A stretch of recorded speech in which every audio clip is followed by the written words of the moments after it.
3:17 a.m., the hospital corrected an error.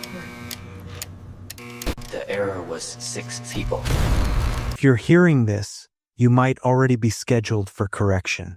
I've worked night shift at Mercy General long enough to understand something most staff don't. Buildings memorize patterns. Hospitals memorize movement. Footsteps in corridors. Voices at nurse stations. Heartbeats inside rooms. Patterns repeat. And when something doesn't match the pattern, the structure responds. That night, there were 7 of us in East Wing. Jenny, Mark, Sarah, Olivia, Daniel, Kim, and me. 7 heartbeats moving through one corridor.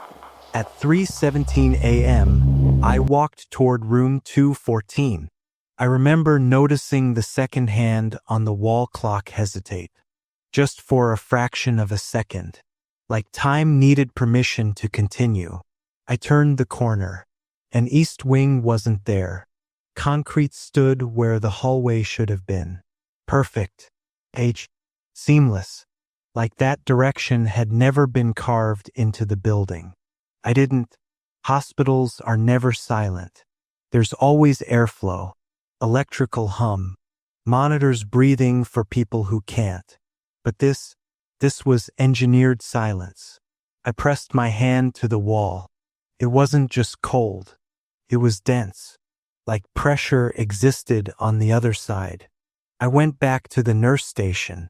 The assignment board listed only one name. Mine. No East Wing. No other staff. Payroll confirmed it. Security footage confirmed it. At 3:17 a.m., I walk toward the corridor. I lean slightly forward and disappear into blank concrete, never returning. But that's not what I remember, because my phone vibrated. A message from Jenny. The hallway folded. Another message. There aren't doors anymore. Then one final text. It knows the count is wrong. 3 knocks came from inside the wall. Slow, measured, balanced. 3 more. The air pressure shifted. The concrete cracked. Through a thin fracture, I saw the corridor. But it wasn't built correctly. The dimensions pulsed. Room numbers flickered between sequences. And at the far end, 6 figures stood perfectly still. Their movements slightly delayed, like reality wasn't fully rendering them. Behind them, the ceiling sagged inward.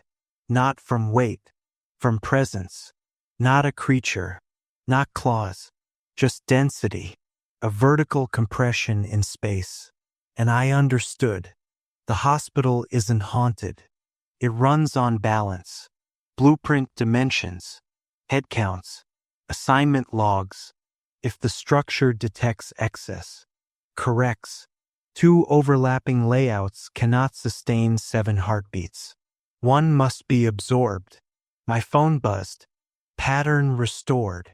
The wall behind me softened. Room numbers embossed from within. 210, 211, 212. A doorway formed. On the other side stood someone wearing my badge. Smiling gently, perfectly aligned. Behind that version of me, the 6 others were no longer moving. Not because they were safe, because they were structural, integrated, part of the support. The wall closed, pressure increased, silence returned. Morning shift arrived at 5 a.m., everything normal, except the 3rd floor blueprint archive now lists, East Wing permanently sealed, structural reinforcement complete, staff assigned to transition phase 1. And here's the part that should concern you.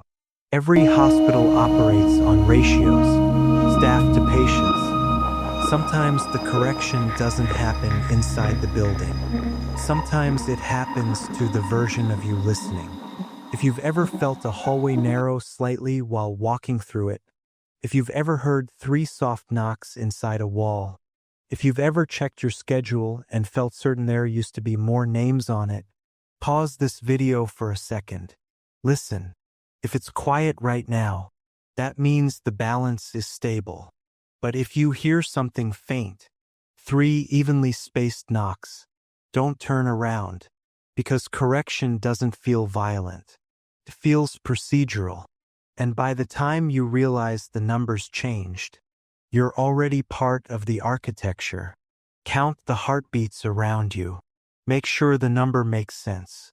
Because somewhere, at exactly 3:17 a.m., a system is checking, and it doesn't tolerate discrepancies.